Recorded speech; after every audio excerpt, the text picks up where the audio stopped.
Alrighty, so I've never really done this before, but I thought it would be kind of interesting just to see where Grand Cross sort of stacks up against other Gacha games, because honestly, I don't really pay attention to other Gacha games if I am being completely honest. I know a lot of you guys play more than one Gacha game. At least every time that I stream, a lot of people talk about the fact that they play this game and that game, and you see the dog. But I'm part of the Gacha game subreddit because every once in a while I'll see cool things that come out and everything, even though I'm really not that interested in Gacha games all that much. But either way, I just wanted to kind of look at it and compare and contrast a little bit because I thought it was kind of interesting information.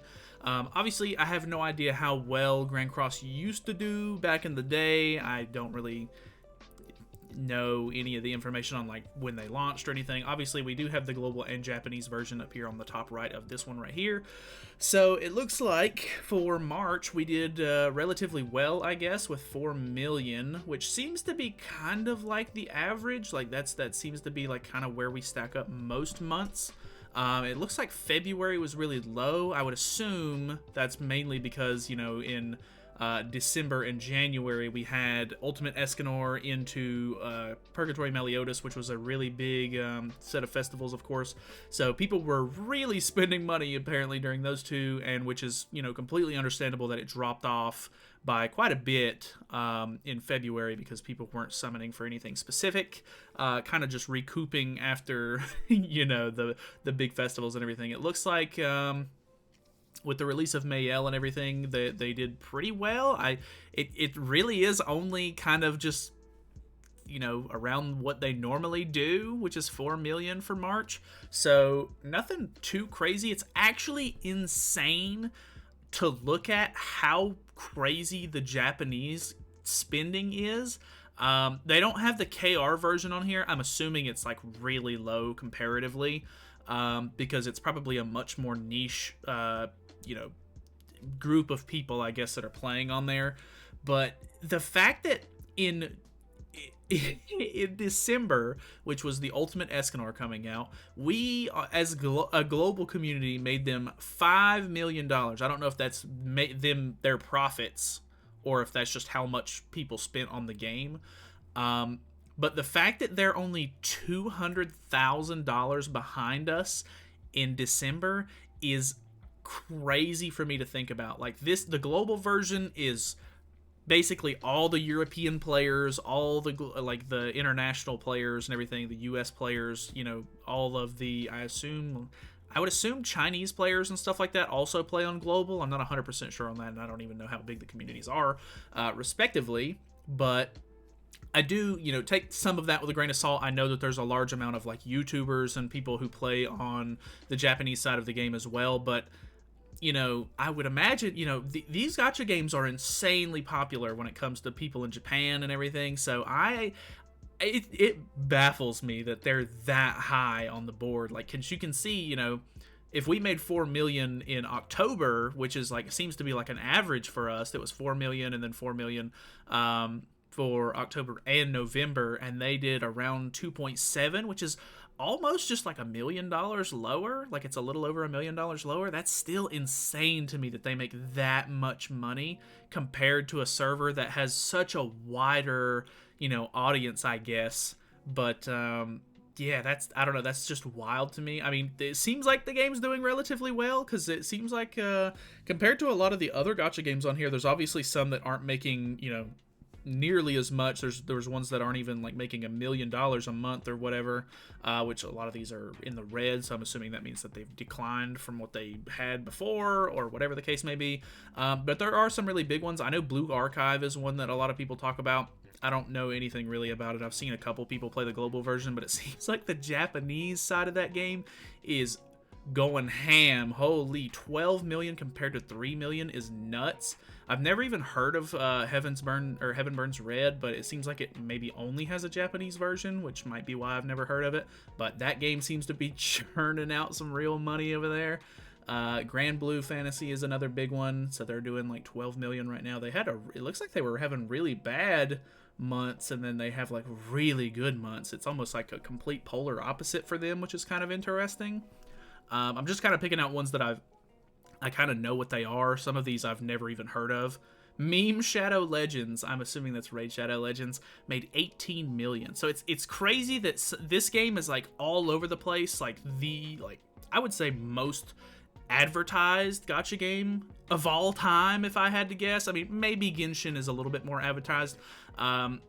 Let's see. So this is February and March for for Raid Shadow Legends. In February, they made 14 million.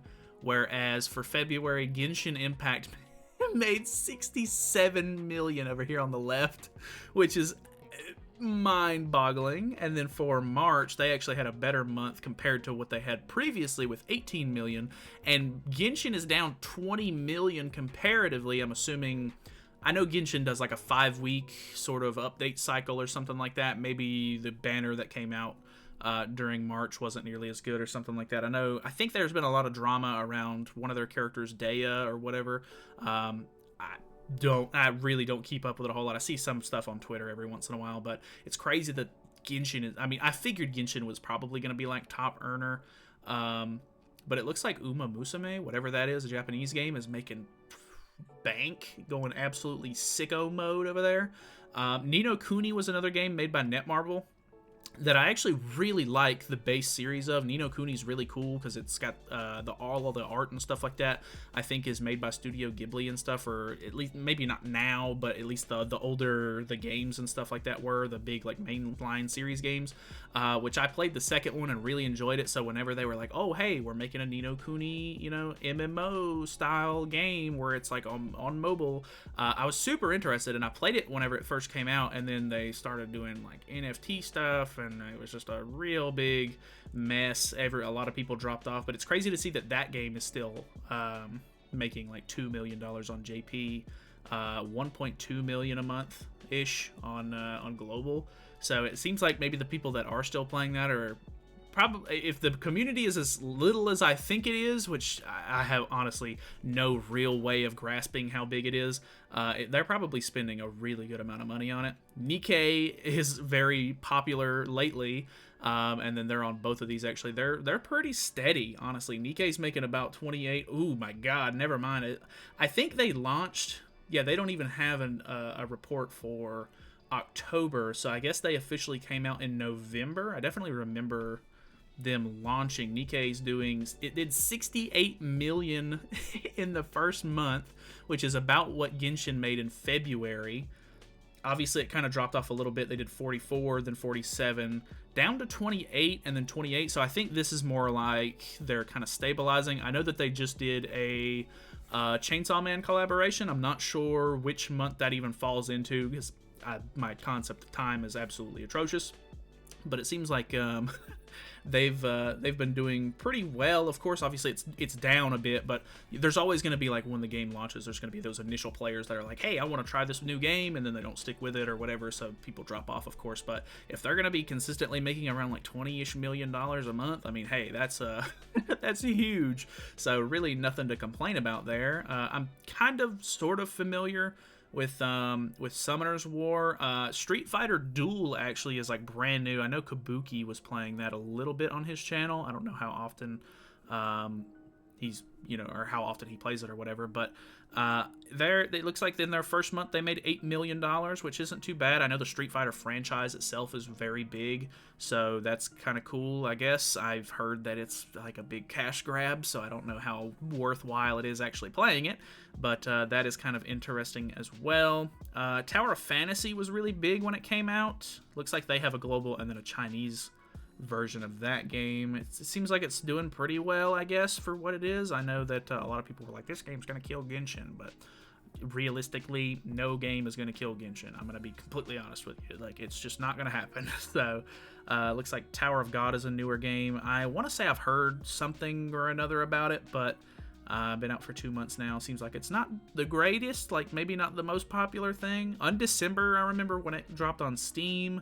a lot of people were saying that it wasn't really that good. It seems like they did really well on launch, and they've dropped off quite a bit there.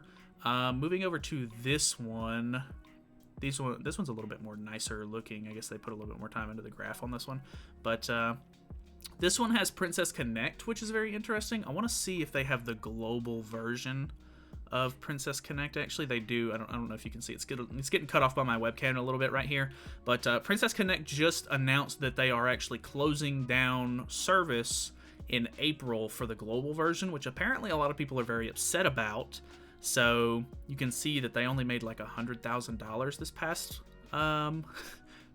month, whereas the Princess, where was the Princess Connect up here? Okay, they make about double that, or no, they make way more than double. It's only 100,000 down here. They make about 2 million on the JP server. Apparently, people, at least on the Gacha Games subreddit, play both versions. At least a lot of the comments that I seen do. So that's kind of interesting. Arknights is one that I hear about every once in a while. I think I tried to play it back in the day, but never really got too into it. But it seems like they're pretty steady with like a 2 million for the last couple of months. Anything else really of notable value? Was Slime Isekai Memories or anything on here? Because I know that one is probably dropped off quite a bit. I don't think I see it. Alchemy Stars is right here behind my camera.